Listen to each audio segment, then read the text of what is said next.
There's a lot going on, but anyway, in general, the feeling is amongst the medical staff that people are progressing really well. Most people should be back sometime this week, if not the end of the week, and then there's a couple that we'll keep assessing throughout. Decent enough news actually coming in last night, and medical checks this morning, so not a bad place to be. Who are your biggest fears over at the moment of those kind of long-term ones who maybe they might just run out of a bit of time? Well, no, I don't think anyone's in that type of bracket. But having said that, where we're at as far as rehabilitation is concerned, like some people are just getting back running now. So as you go through different stages, people could break down, and you know there's one or two or three of those in that type of bracket that we don't know about. But nobody's ruled out at this stage. Would there be players like James Lowe and Hugo Keenan who haven't played yet this season? Would you be willing to risk them against South Africa having not played yet? Well, from what I'm told, that James won't be available, so that's that. Hugo, I'm told, will be available. He's going to be training with us this week. You know, we're gradually building the weekend anyway as we go. So Thursday, Friday is going to be a big couple of days for a few of the players. But answer to your question, we'll just wait and see. We'll just wait and see. There's some people that can handle those type of situations better than others. Last question from me then. Obviously a huge weekend of interpros as well this weekend, Munster and Ulster in particular. For those 8 players, they're obviously being released back to their clubs. Are any of the other players likely to be released to be able to play with their clubs this weekend? Cool. Thanks, Andy. And yes, well, it's just one of the headline pieces of the positive news this morning was on Joe. We just a word on how good it is to have him declared fit at this stage. Well, just so we can get back up and running and train as a team and have him barking orders, that's what a general always does, you know. So for him to have that peace of mind to get back up and running himself is pretty reassuring for everyone else. And just on those kind of longer term injuries, you know, you touched on it there, but the likes of Peter and Tyg at this stage, would you be confident they'll make that first game against South Africa? Yeah, confident. But as I said, there's certain stages that they'll have to get through. But they've pulled up in not too bad shape, and they'll go through a process, and we'll see how they are at the beginning of next week. And just in terms of the 3-match series, what are you looking for apart from 3 wins in 3 games? Like always, improvement. There's so much improving that we wanna prove to ourselves first and foremost that we can do, and so it's great to be back in after watching the URC for a good few weeks now. It's great to be back in and you know have this week to get back up and running and prepare properly, and hopefully dust ourselves down and understand where we're trying to go with our game and where we're trying to push on, because you know we've prided ourselves on trying to get up to speed as soon as we possibly can, and that's as we all know is the art of international rugby, because nobody really cares whether you've got 5 days of preparation or 6 months of preparation. So to get back up to speed for that first game and be at our best is where we want to be, and I think we all know it's where we have to be coming up against a good team like South Africa. Thanks, Ian. I'm Ashing from Off the Wall. How are you? Great. Just on the squad itself, there's 6 uncapped players, so I'm sure it was a tough decision for you to hold the squad together. Oh, it's great. I mean, we know that there are some injuries knocking around, but that's to be shaped in any type of competition, including the World Cup. You know, in the future, this is what we're going to be up against. So, giving opportunities to other people and being able to try out different combinations, we'll see how that flourishes on not in the next week or so. But there's one guy, Nashi, who's in for the first time. You know, he did so well on the Emerging Ireland tour. He's in for the first time. He's earned the right to be in as well.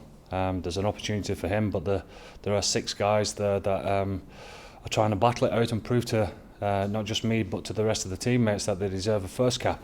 You know, so that's pretty special. And then on top of that, you've got Connor. That's one away from the 100. You know, so there's some nice milestones for people to reach out to. And you have the first team and then you have the A team as well. So for you personally, what was the main reason for having those 2 teams? Opportunity. finding opportunities for people and finding out. I've constantly said over the last few years, that competition has to be all of our best friends, and I said to the players exactly that this morning again when the other lads come in, the 12 extras who come in for the air game next week. There'll be, I don't know, 47 to 50 players in the room, and have a look around because you're all going to be competing against each other over the next 12 months certainly, and you've got to embrace that and rise to that and be the best teammate that you could possibly be within that type of situation as well. So we created opportunities there in New Zealand with the A game, with the Maori game, sorry. But I mean, what does that stand for? That type of experience if you don't back it up, So we've got to find ways of backing it up, and the A game is a fantastic opportunity for people to show that they're able to perform at this level, because that 100% is going to be a massive step up from the Maori games in themselves, and then we'll see how the land lies after that, because again, people are fighting for a test spot. I mean, it's obvious, isn't it? That we go from the 2 Maori games to the A game, and the emerging Ireland stuff. It's the non-cap games as such. So people are desperate to play for Ireland, but like all things, you've got to earn the right to be able to do that. And another exciting player is Jacob Stockdale. He's in for the first time since July 21. Yeah, I'm delighted to see him back in the room.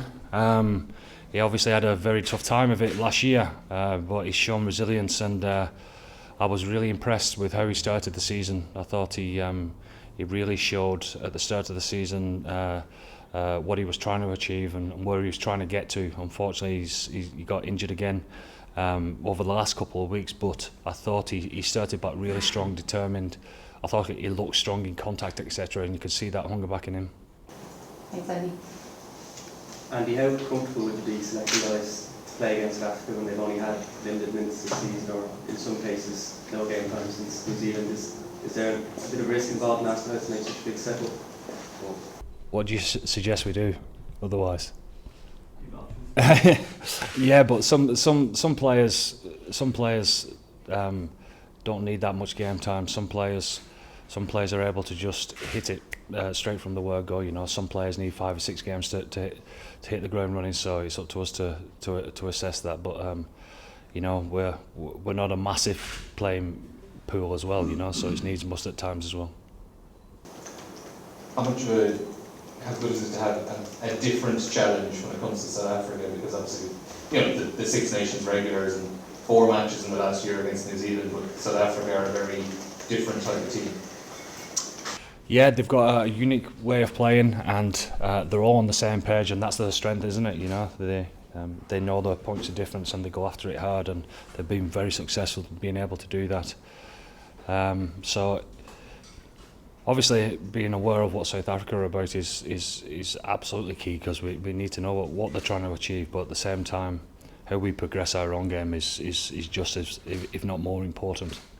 I think probably if you want to compare it to what we've faced over the shortest period of time, was probably the French away game.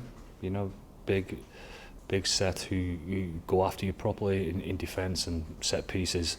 Obviously, a main part of their game, play a good territory type strangling game and a pressure type game. So obviously that didn't work out too well for us in the end. So we need to show progression from that. And is there, with the sides playing each other in the World Cup next year, any danger there's going to be a bit of shadow boxing between the two sides? There's a long time between drinks as far as that's concerned. I suppose concentrating on the here and now is what we're after. We're after progressing our game like we always are in any competition, and then seeing how the land lies after this and going into what's going to be an unbelievably competitive Six Nations.